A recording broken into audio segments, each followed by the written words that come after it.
Hello friends, ಆಹಾರ ವಾಹಿನಿ ಚಾನಲ್ಗೆ ಸ್ವಾಗತ. ತೊಂಡೆಕಾಯಿ ಎಣ್ಗಾಯಿ ಪಲ್ಯ, ಎಣ್ಗಾಯಿ ಗ್ರೇವಿ ರೆಸಿಪಿ ಇದನ್ನು ಮಾಡುವುದು ತುಂಬಾನೇ ಸುಲಭ ಹಾಗೂ ಈಸಿಯಾದ ರೆಸಿಪಿ ಫ್ರೆಂಡ್ಸ್. ನೀವು ಕುಕ್ಕರಲ್ಲಿ ಮಾಡಿದರೂ ತುಂಬಾನೇ ಈಸಿಯಾಗಿ ಬರುತ್ತೆ ಹಾಗೂ ನೀವು ಪಾತ್ರೆಯಲ್ಲಿ ಕೂಡ ಮಾಡಿಕೊಳ್ಳಬಹುದು. ಸಬ್ಸ್ಕ್ರೈಬ್ ಆಗದೆ ನೋಡ್ತಾ ಇದ್ರೆ ಒಂದ್ಸರಿ ಸಬ್ಸ್ಕ್ರೈಬ್ ಮಾಡ್ಕೊಳ್ಳಿ. 250 ಗ್ರಾಂ ತೊಂಡೆಕಾಯಿಯನ್ನು ತೆಗೆದುಕೊಳ್ಳಬೇಕು. ಅದನ್ನು ಚೆನ್ನಾಗಿ ತೊಳೆದಿಟ್ಟುಕೊಳ್ಳಿ. ತೊಂಡೆಕಾಯಿಯನ್ನು ಚೆನ್ನಾಗಿ ಕ್ಲೀನ್ ಮಾಡಿದ ಮೇಲೆ ಇದನ್ನು ಸೈಡಲ್ಲಿ 2 ಕಡೆ ಕಟ್ ಮಾಡಿ ನಡುವಲ್ಲಿ 4 ಭಾಗವನ್ನು ಮಾಡಿ ಇದನ್ನು ಒಂದು ಕಡಾಯಿಯಲ್ಲಿ ಹಾಕಿ 1 ಟೇಬಲ್ ಸ್ಪೂನ್ ಎಣ್ಣೆಯನ್ನು ಹಾಕಿ 1-2-3 ನಿಮಿಷ ಚೆನ್ನಾಗಿ ಫ್ರೈ ಮಾಡಿ ಈ ಥರದಲ್ಲಿ ಹಸಿ ವಾಸನೆ ಹೋಗುವ ತನಕ ಚೆನ್ನಾಗಿ ಫ್ರೈ ಮಾಡಿ ಒಂದು ತಟ್ಟೆಗೆ ಎತ್ತಿಟ್ಟುಕೊಳ್ಳಬೇಕು ಫ್ರೆಂಡ್ಸ್. ಇವಾಗ ಮಸಾಲೆಗೆ ಎಣ್ಣೆಗಾಯಿಗೆ ಏನೇನು ಬೇಕಂತ ನೋಡೋಣ ಬನ್ನಿ. 2 ಟೇಬಲ್ ಸ್ಪೂನ್ ಶೇಂಗಾ ಬೀಜ, ಇದನ್ನು ಕೂಡ ಸ್ವಲ್ಪ ಫ್ರೈ ಮಾಡಿ ಸ್ವಲ್ಪ ಗೋಲ್ಡನ್ ಬ್ರೌನ್ ಬಂದ ಮೇಲೆ ಇದಕ್ಕೆ ನಾವು ಮತ್ತೆ 1 ಟೇಬಲ್ ಸ್ಪೂನಿನಷ್ಟು ಧನಿಯಾ ಕೊರಿಯಂಡರ್ ಸೀಡ್ಸನ್ನು ಹಾಕಿ 1 ಟೇಬಲ್ ಸ್ಪೂನ್ ಎಳ್ಳನ್ನು ಹಾಕಿ ಜೀರಿಗೆ 1 ಟೇಬಲ್ ಸ್ಪೂನ್ ಜೀರಿಗೆಯನ್ನು ಕೂಡ ಹಾಕಿ ಹಾಗೆ ಇದಕ್ಕೆ 2 ಟೇಬಲ್ ಸ್ಪೂನಿನಷ್ಟು ತೆಂಗಿನಕಾಯಿ, ಹಸಿ ತೆಂಗಿನಕಾಯನ್ನು ಕೂಡ ಹಾಕಿ ಇದನ್ನು ಸ್ವಲ್ಪ ಚೆನ್ನಾಗಿ ಫ್ರೈ ಮಾಡಿ. ಜಾಸ್ತಿ ಹೊತ್ಸಕ್ಕೆ ಹೋಗಬೇಡಿ, ವಿಷ ಆಗುತ್ತೆ. ಅದಕ್ಕೋಸ್ಕರ ಸ್ವಲ್ಪ ಲಿಟಲಾಗಿ 1 ಸೆಕೆಂಡ್ ಚೆನ್ನಾಗಿ ಫ್ರೈ ಮಾಡಿದರೆ ಸಾಕು. ಆಲ್ರೆಡಿ ಪಾತ್ರೆ ಚೆನ್ನಾಗಿ ಬಿಸಿಯಾಗಿರುತ್ತೆ. ಇದನ್ನು ಚೆನ್ನಾಗಿ ಫ್ರೈ ಮಾಡಿ ಇದನ್ನು ಒಂದು ತಟ್ಟೆಗೆ ಎತ್ತಿಟ್ಟುಕೊಂಡು ಆರಲು ಬಿಡಿ.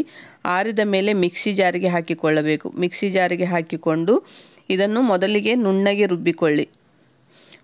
ಮೊದಲಿಗೆ 1-2 ರೌಂಡ್ ರುಬ್ಬಿಕೊಂಡ ಮೇಲೆ ಇದಕ್ಕೆ 3 ಲವಂಗ 2 ಯಾಲಕ್ಕಿಯನ್ನು ಹಾಕಿ ಆಮೇಲೆ 1 ಇಂಚು ಹಸಿ ಶುಂಠಿ ಹಾಗೂ 8 ಬೆಳ್ಳುಳ್ಳಿ ಪೀಸನ್ನು ಹಾಕಿ 1 ದೊಡ್ಡ ಟೊಮೆಟೊವನ್ನು ಹಾಕಿ ಇದನ್ನು ಕೂಡ ನುಣ್ಣಗೆ ರುಬ್ಬಿಟ್ಟುಕೊಳ್ಳಬೇಕು ಫ್ರೆಂಡ್ಸ್. ಇವಾಗ ಮಸಾಲ ರೆಡಿ. ಇವಾಗ ಒಗ್ಗರಣೆಗೆ 3 ಟೇಬಲ್ ಸ್ಪೂನ್ ಎಣ್ಣೆಯನ್ನು ಹಾಕಿ 1/4 ಟೇಬಲ್ ಸ್ಪೂನ್ ಸಾಸಿವೆಯನ್ನು ಹಾಕಿ ಹಾಗೆ ಜೀರಿಗೆ 1/4 ಟೇಬಲ್ ಸ್ಪೂನ್ ಹಾಕಿ ಚೆನ್ನಾಗಿ ಚಟ್ಪಟ್ ಅಂದ ಮೇಲೆ 1 ದೊಡ್ಡ ಈರುಳ್ಳಿಯನ್ನು ಕೂಡ ಹಾಕಿ ಕಟ್ ಮಾಡಿ ಇದು ಸ್ವಲ್ಪ ಚೆನ್ನಾಗಿ ಕಂದು ಬಣ್ಣ ಬರುವ ತನಕ ಇದನ್ನು ಚೆನ್ನಾಗಿ ಫ್ರೈ ಮಾಡಬೇಕು. ಹಾಗೆ 1 ಹಸಿಮೆಣಸಿಕಾಯನ್ನು ಕೂಡ ಹಾಕಿ ಇಂಗು 1/4 ಟೇಬಲ್ ಸ್ಪೂನ್ ಇಂಗನ್ನು ಕೂಡ ಹಾಕಿ ಇದನ್ನು ಕೂಡ ಚೆನ್ನಾಗಿ ಫ್ರೈ ಮಾಡಿ 1 ಸೆಕೆಂಡ್ ಚೆನ್ನಾಗಿ ಫ್ರೈ ಆದ ಮೇಲೆ ಇದಕ್ಕೆ ಕರಿಬೇವನ್ನು ಕೂಡ ಹಾಕಿ ಸ್ವಲ್ಪ ಕರಿಬೇವನ್ನು ಹಾಕಿ ಚೆನ್ನಾಗಿ ಫ್ರೈ ಮಾಡಿ. ಫ್ರೈ ಆದ ಮೇಲೆ ನಾವು ರುಬ್ಬಿಟ್ಟುಕೊಂಡ ಮಸಾಲವನ್ನು ಕೂಡ ಇದಕ್ಕೆ ಹಾಕಿಕೊಳ್ಳಬೇಕು. ಈ ಮಸಾಲವನ್ನು ಹಾಕಿ ಚೆನ್ನಾಗಿ ಮಿಕ್ಸ್ ಮಾಡಿ ಫ್ರೆಂಡ್ಸ್. ತಳ ಅಂಟದ ಹಾಗೆ ಮಿಕ್ಸ್ ಮಾಡ್ತಾ ಇರಿ. ತಳ ಅಂಟುತ್ತಂದರೆ ಸ್ವಲ್ಪ ನೀರು ಹಾಕಿಕೊಳ್ಳಿ, ಸಾಕು ಅಷ್ಟೇ. ಇದನ್ನು 1-2-3 ನಿಮಿಷ ಚೆನ್ನಾಗಿ ಫ್ರೈ ಮಾಡಿ ಕೈ ಆಡಿಸ್ತಾ ಇರಬೇಕು, ಯಾಕಂದರೆ ತಳ ಅಂಟುತ್ತೆ. ಹಸಿ ವಾಸನೆ ಹೋದ ಮೇಲೆ ಇದಕ್ಕೆ 1 ಟೇಬಲ್ ಸ್ಪೂನ್ ಖಾರದ ಪುಡಿ, 1/4 ಟೇಬಲ್ ಸ್ಪೂನ್ ಅರಿಶಿಣ ಪುಡಿಯನ್ನು ಹಾಕಿ, ಖಾರ ನಿಮಗೆ ಜಾಸ್ತಿ ಬೇಕಂದರೆ ಜಾಸ್ತಿ ಕೂಡ ಹಾಕಿಕೊಳ್ಳಿ. ರುಚಿಗೆ ತಕ್ಕಷ್ಟು ಉಪ್ಪು ಅಥವಾ 1/2 ಟೇಬಲ್ ಸ್ಪೂನ್ ಉಪ್ಪನ್ನು ಹಾಕಿ, ಯಾಕಂದರೆ ಉಪ್ಪಿನ ಅಂಶ ಬೇಕಾಗುತ್ತೆ, ಯಾಕಂದರೆ ಜಾಸ್ತಿ ಗ್ರೇವಿ ಆಗಬೇಕಲ್ಲ, ಅದಕ್ಕೋಸ್ಕರ 1/2 ಟೇಬಲ್ ಸ್ಪೂನ್ ಅಥವಾ ನಿಮ್ಮ ರುಚಿಗೆ ತಕ್ಕಷ್ಟು 1/4 ಕಪ್ಪಿನಷ್ಟು ನೀರನ್ನು ಹಾಕಿ, ಯಾಕೆಂದರೆ ತಳ ಅಂಟದ ಹಾಗೆ ಮಿಕ್ಸ್ ಮಾಡಬೇಕು, ಅದಕ್ಕೋಸ್ಕರ. ಆಮೇಲೆ 1/2 ಲಿಂಬೆಹಣ್ಣಿನ ಗಾತ್ರದಷ್ಟು ಹುಣಸೆ ಹಣ್ಣು ರಸವನ್ನು ಜ್ಯೂಸನ್ನು ಹಾಕಿ ಈ ಜ್ಯೂಸನ್ನು ಹಾಕಿ ಚೆನ್ನಾಗಿ ಮಿಕ್ಸ್ ಮಾಡಿ ಫ್ರೆಂಡ್. ಇದನ್ನು ಮಿಕ್ಸ್ ಮಾಡಿ ಚೆನ್ನಾಗಿ ಕುದ್ದ ಮೇಲೆ ಇದಕ್ಕೆ ಇನ್ನೊಂದು ಸ್ವಲ್ಪ ನೀರು ಹಾಕಿ ತಳ ಅಂಟದ ಹಾಗೆ ಮಿಕ್ಸ್ ಮಾಡ್ತಾ ಇರಿ. ಇದು ಚೆನ್ನಾಗಿ ಹಸಿ ವಾಸನೆ ಹೋಗಿ ಚೆನ್ನಾಗಿ ಕುದ್ದ ಮೇಲೆ ಇದಕ್ಕೆ ನಾವು ಹುರಿದಿಟ್ಟುಕೊಂಡ ಫ್ರೈ ಮಾಡಿಟ್ಟುಕೊಂಡ ತೊಂಡೆಕಾಯಿಯನ್ನು ಕೂಡ ಇದಕ್ಕೆ ಹಾಕಿಕೊಳ್ಳಬೇಕು. ನೋಡಿ, ಈ ಥರದಲ್ಲಿ ತೊಂಡೆಕಾಯಿಯನ್ನು ಹಾಕಿ ಇದನ್ನು ಚೆನ್ನಾಗಿ ಮಿಕ್ಸ್ ಮಾಡಿ. ಗ್ರೇವಿ ತಿಕ್ಕಾಗಿ ಆಗುತ್ತೆ, ಅದಕ್ಕೋಸ್ಕರ ಸ್ವಲ್ಪ ನೀರನ್ನು ಕೂಡ ನಿಮಗೆ ಹಾಕಿಕೊಳ್ಳಬೇಕಾಗುತ್ತೆ. ಇಲ್ಲ ನೀರಿನ ಅಂಶ ಇದ್ದರೆ ಹಾಕಕ್ಕೆ ಹೋಗಬೇಡಿ. ಹಾಗೆ ಒಂದು ಕ್ಯಾಪನ್ನು ಮುಚ್ಚಿ 5 ನಿಮಿಷ ಬೇಕಾಗುತ್ತೆ ಬೇಯಕ್ಕೆ. ನೋಡಿ, ಈ ಥರದಲ್ಲಿ ಚೆನ್ನಾಗಿ ಬೇಯಬೇಕು. ಹಾಗೆ ಇದನ್ನು ಒಂದೊಂದು ಸರಿ ಕೈ ಆಡಿಸ್ತಾ ಇರಬೇಕು ಫ್ರೆಂಡ್ಸ್. ಇದಕ್ಕೆ ಶೇಂಗಾ ಬೀಜ ಹಾಗೂ ಎಳ್ಳನ್ನು ಮಿಕ್ಸ್ ಮಾಡುವುದರಿಂದ ಇದು ತುಂಬ ಸ್ವಲ್ಪ ಗಟ್ಟಿಯಾಗುತ್ತೆ, ಅದಕ್ಕೋಸ್ಕರ ಇದನ್ನು ಅವಾಗವಾಗ ಸ್ವಲ್ಪ ಮಿಕ್ಸ್ ಮಾಡ್ತಾ ಇರಬೇಕು ಫ್ರೆಂಡ್ಸ್. ಅವಾಗ ಕುದೀತಾ ಇಲ್ಲ ಅಂತ ನೋಡಿ ಮತ್ತೊಂದು ಸರಿ ಮಿಕ್ಸ್ ಮಾಡಿ ಹಾಗೆ ಒಂದು ಕ್ಯಾಪನ್ನು ಮುಚ್ಚಬೇಕು.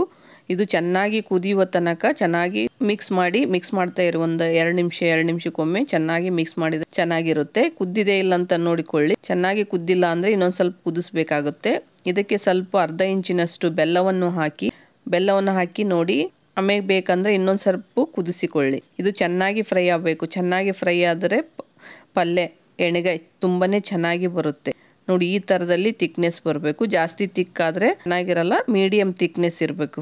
ನೋಡಿ, ಇವಾಗ ತೊಂಡೆಕಾಯಿ ಎಣ್ಗಾಯಿ ಇವಾಗ ರೆಡಿಯಾಗಿದೆ. ಇದಕ್ಕೆ ನಿಮ್ಗೆ ಎಷ್ಟು ಬೇಕೋ ಅಷ್ಟು ಕೊತ್ತಂಬರಿ ಸೊಪ್ಪನ್ನು ಹಾಕಿಕೊಳ್ಳಿ.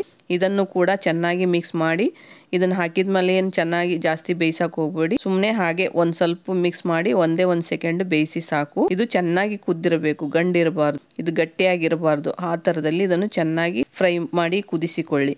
ಇವಾಗ ನೋಡಿ ತೊಂಡೆಕಾಯಿ ಎಣ್ಣೆಗಾಯಿ ಪಲ್ಯ ರೆಡಿ ಫ್ರೆಂಡ್ಸ್. ಇದು ತುಂಬಾ ಹೆಲ್ತಿಗೂ ಒಳ್ಳೆಯದು. ಇದರಲ್ಲಿ ಶೇಂಗಾ ಬೀಜ, ಎಳ್ಳು ಹಾಗೂ ತೊಂಡೆಕಾಯಿ ತುಂಬಾ ಹೆಲ್ತಿಯಾಗಿರುತ್ತೆ.